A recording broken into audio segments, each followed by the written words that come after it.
Hi there everyone, and welcome to the kitchen. We're doing something a little bit different again. I'm trying to think of activities that can help us in this Holy Week. And the one that I was struggling with was Maundy Thursday, that evening mass of the Lord's Supper, where we remember Jesus' gift of himself when he takes the bread and wine and says, "This is my body, this is my blood." And I was racking my brains to think, what on earth could we do at home? And then suddenly it struck me, why not make some unleavened bread? It's dead simple, it can be dead messy as well, it's quite fun, and it can actually be quite tasty as well. And obviously there is a religious meaning to this. The use of unleavened bread at the Last Supper, the Passover meal, goes all the way back to the story of God's people in Egypt. It's when they were set free by Moses. Obviously I think we all remember that story of the 10 plagues and that final night when the Jewish people were invited to celebrate a special meal. But that meal had to be eaten in haste because they were about to escape. And so there was no time for bread to rest or for yeast to work. And so the bread they ate with that meal was unleavened. And from then on, until this day, unleavened bread is what's used at the Passover meal. And the church's tradition is that's what Jesus used as well. So I thought it might be quite fun for us just to make some unleavened bread. Now, camera things, I'm going to actually focus down on what I'm doing rather than let you see my face. You've seen enough of that in recent days and weeks, so I'll show you what to do. It is so simple. Hopefully you've got the ingredients at home. The one thing that there might be a problem with at the moment, I can't do anything about that, the first ingredient, the most important one, is flour. Now ideally you use plain flour. All I've got is self-raising, it still works. Any flour will do. Okay, though ideally it should be plain flour. So you need some flour. It's optional, but a little bit of sugar. You could use honey or some other sweetener. You don't need a lot, but a little bit of it will make a difference. And a bit of salt. Again, you don't need a lot, just a little bit. Basically, those three ingredients plus water are all that we need. You can use a little olive oil as well. You can either use that in the mix or use it in the cooking, but we'll come to that later. So let me move the camera down and I'll show you very simply what we do.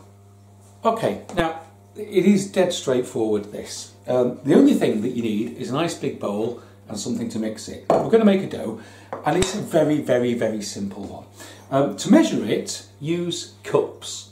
Obviously all of these ingredient quantities are relative, so if you use a big cup, just use the right number of cups. If you use a little cup like this, obviously you'll have less, but I'm not making a lot. So basically, into your bowl, just put 2 cups of flour.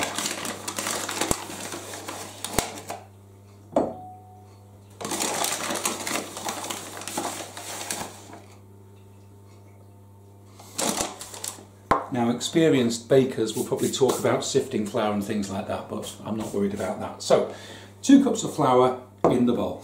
To that, just add a couple of teaspoons of sugar, doesn't need to be a lot,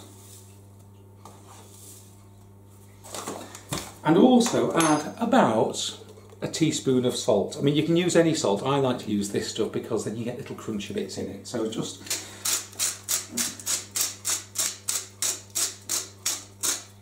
that should be enough. Okay, now, so that's your basic mix. You can stir all those things in together, and then we're just going to make a dough, and we're just going to use water.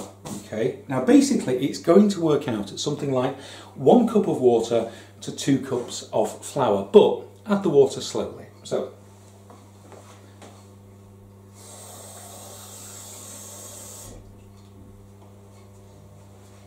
now this is where it gets really messy, so I'd start with a spoon. So just pour in about a third of your water and just begin to mix all that in together. And you'll see the dough starts to clump.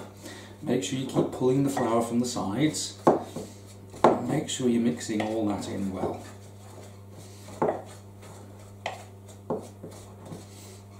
After a bit, add a little bit more of your water. Not all of it in one go, because you might not need it all.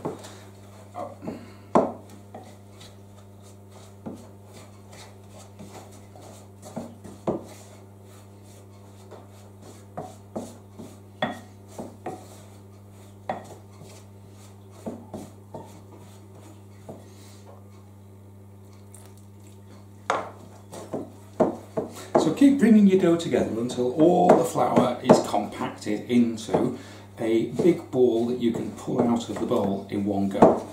I'm not quite there yet.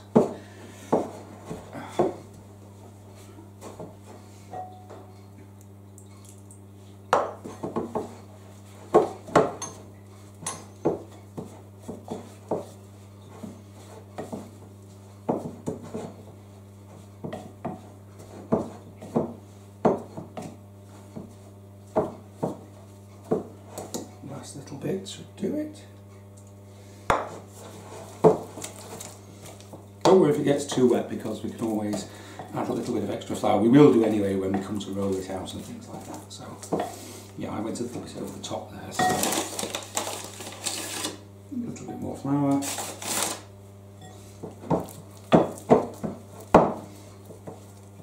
And as you see, it's all balling up nicely.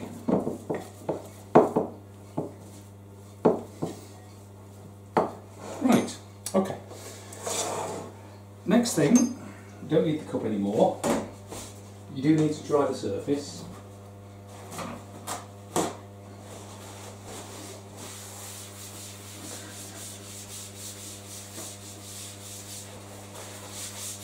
Okay. Make sure your surface is dry. And then, dusting of flour. Generous dusting of flour, and then turn your bowl of dough out onto the table. There we go. That's it for that. We don't need those anymore. Now, it's just a matter of rolling this in, mixing it in. You don't need to sorry, didn't think of that before I said it. You don't need to knead this too much. A little bit will be good. It'll help bring everything together. I was going to start using Paul Hollywood phrases here, but I'm not going to bother. So just make sure that your dough is nice and flexible, nice and springy.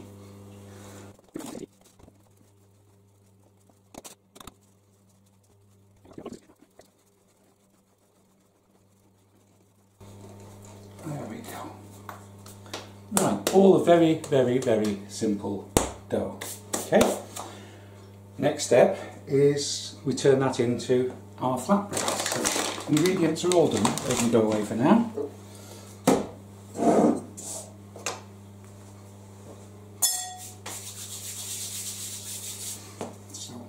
Again, we just need a bit more flour actually. Just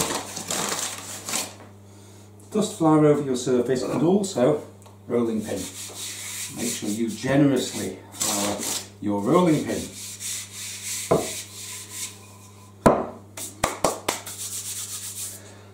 So, basically now you want to roll this out as thin as you can get it, okay? Remember, this is an unleavened, but it's meant to be a flatbread, so try and make it as thin as possible.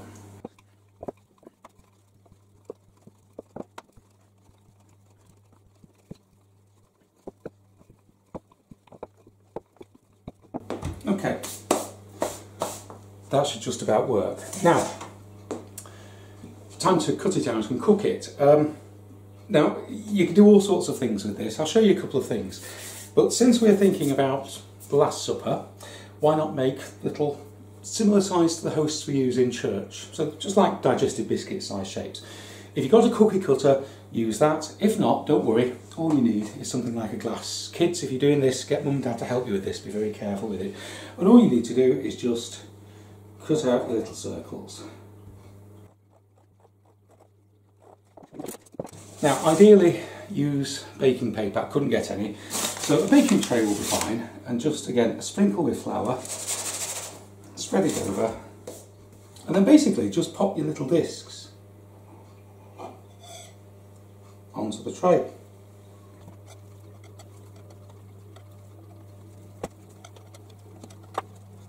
They don't expand when cooking, so you don't need to worry about spacing them. Okay.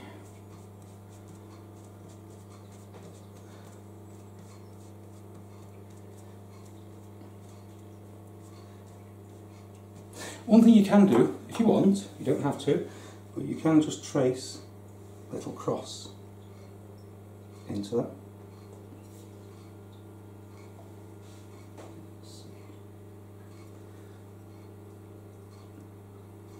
or indeed any other design, though I wouldn't recommend Easter bunnies. Okay, now they can simply go into the oven. Now at this point you'll expect me to be talking about things like oven temperatures and times. Well, I've got a rubbish oven, so basically I put it in pretty hot for as long as is needed. Sorry if that's not more specific, but obviously every oven's different, so you just need to judge it. So a warm to hot oven, so something like gas mark 6 or something like that.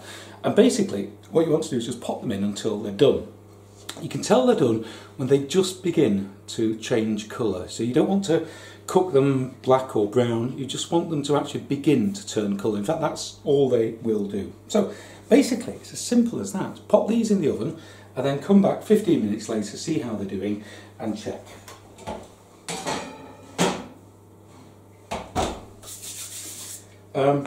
Got some dough. So we can do something else with this. Let me just gather this up together.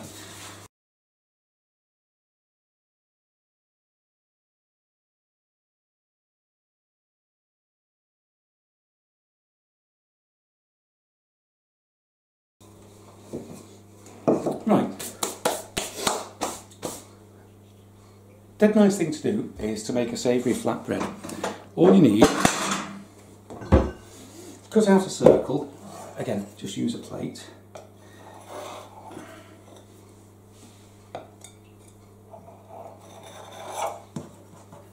We've still got dough left over.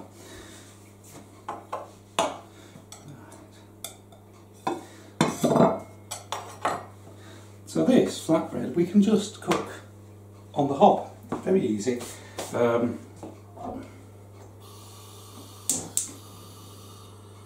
Not too high a flame if you're using gas, not too high a temperature if you're using anything else. This is where a little olive oil, not too much, a little sprinkling of olive oil. Let that warm up. And basically what we're going to do is just fry our flatbread on two sides. This is where you can add flavours as you're doing this. Traditional Italian thing will be to use rosemary. That makes it wonderful, a type of focaccia bread. You could use chilies, you could use anything, you could use any sort of flavouring you want. I'm just going to use a little extra salt. So once your oil is hot enough, literally just pick up your flatbread and just pop it in the pan.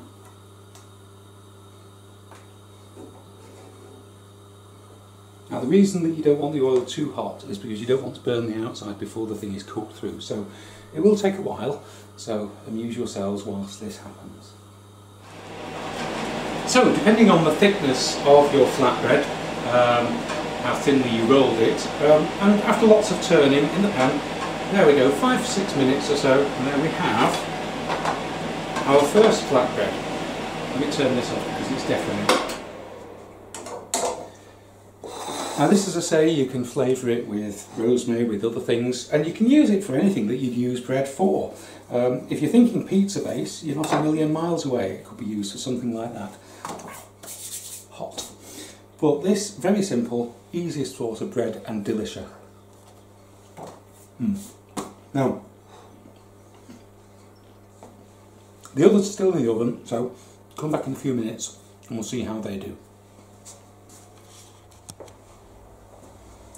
Okay, it's been about 15 minutes now, so I think we're probably ready. Let's have a look, see what's happening in the oven.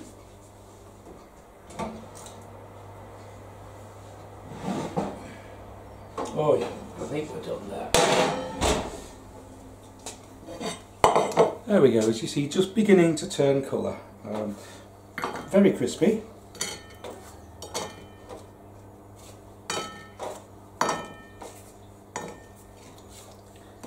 Very hot.